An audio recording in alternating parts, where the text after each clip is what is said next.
Сәлем, қайырлы күн достар. Бүгін сіздермен дәл осылай духовкада сочный болып шығатын дәл осындай банкада дымляма тамағын жасайтын боламыз.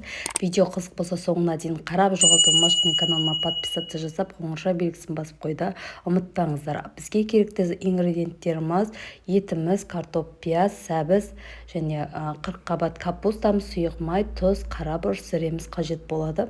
Өз қалауларыңыз бойынша дәмдеуіштерді және болгар, помидор қоссаңыздар болады. Дәл осылай банкада 2 литрлік банкіден мен 2 жасадым, себебі 1,5 литрлік банкіге сыймады. Дәл осылай бірінші алдын ала етіміздің барлығын жақсылап ірі көлемде видеодағыдай етіп турап дайындап аласыздар.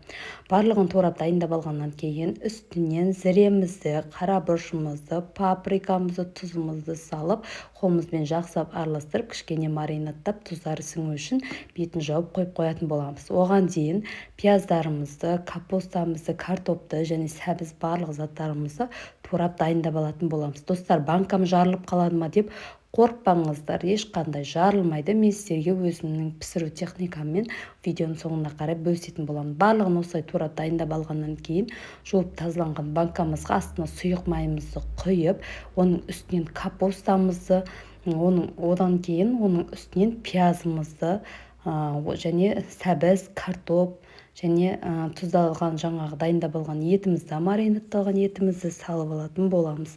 Достар, керекті заттардың барлығын қанша мөлшерде салдым, барлығын осы видеоның төменгі жағында описание бөліміне жазып қалдырамын, сол жерден қарап жасап көрсеңіздер болады.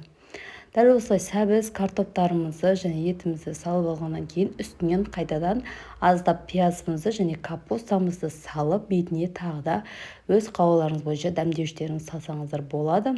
Мен зіре, қара бұрыш, тұз және паприка соларды салып алдым достар. Міндетті түрде жасап көрсеңіздер болады.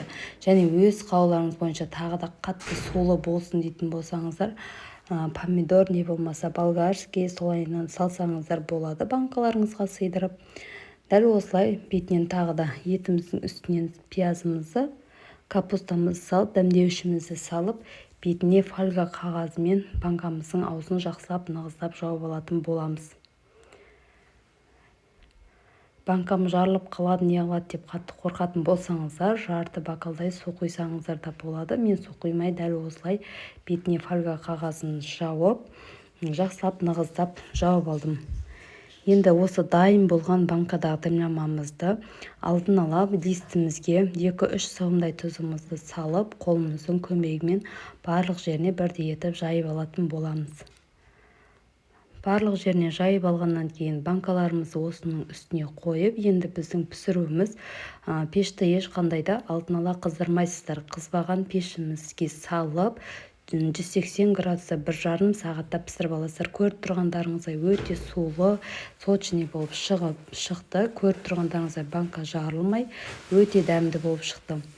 Достар, егер де рецепт сіздерге ұнаған болса, міндетті түрде жоғалтылмас үшін каналыма тіркеліп, қоңырша белгісін басып қойды ұмытпаңыздар. Өз қалауларыңыз бойынша укроп сеуіп, отбасыларыңызға ұсына берсеңіздер болады.